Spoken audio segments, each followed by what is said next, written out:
il aurait même bien fait de s'abstenir de comparaître, parce que sa déposition confirme, conforte la thèse du complot. Vous vous rappelez que M. François Losenifal, M. Mouktar Diallo, M. Sidia Touré et autres, excepté Ella Selou Dalein Diallo, ont bénéficié du régime Alpha Condé. C'est leur part de butin du complot qu'ils avaient organisé, planifié et fait exécuter par M. Aboubakar Toumba Diakité. Donc, en comparaissant devant ce tribunal et en déclarant tout ce qu'il n'a jamais dit dans son procès verbal, tout ce qu'il n'a jamais dit dans ses livres qu'il a lui-même écrits avant ce procès, mais 4 ans après les événements, nulle part dans ses livres il n'a parlé du capitaine Marcel.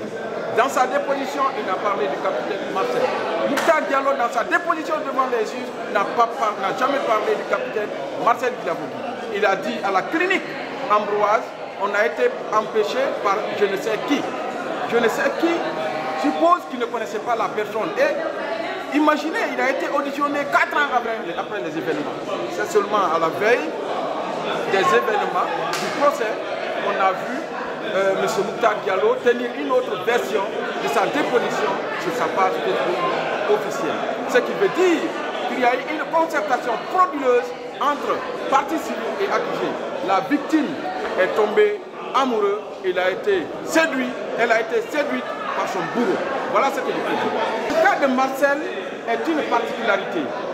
Puisqu'on veut sauver Marcel et Toumba Diakité, mais il faut vaille que vaille atteindre le capitaine Dadis, le seul élément de la garde présidentielle qu'il faut inculper, qu'il faut faire condamner, c'est Marcel. C'est pourquoi Marcel est aujourd'hui accablé, même par l'opinion publique. Comment posez-vous la question, quelqu'un qui s'est retrouvé le 21 dans une clinique, on dit qu'il a été victime d'un accident. Vous pensez que dans 6 jours, ce dernier peut se rétablir pour aller dans un stade avec la violence? Vous posez-vous cette question. Pourquoi vous ne prenez qu'en compte que la version de M. Toumba Diakité? Pourquoi vous ne vous posez pas la question de part et d'autre?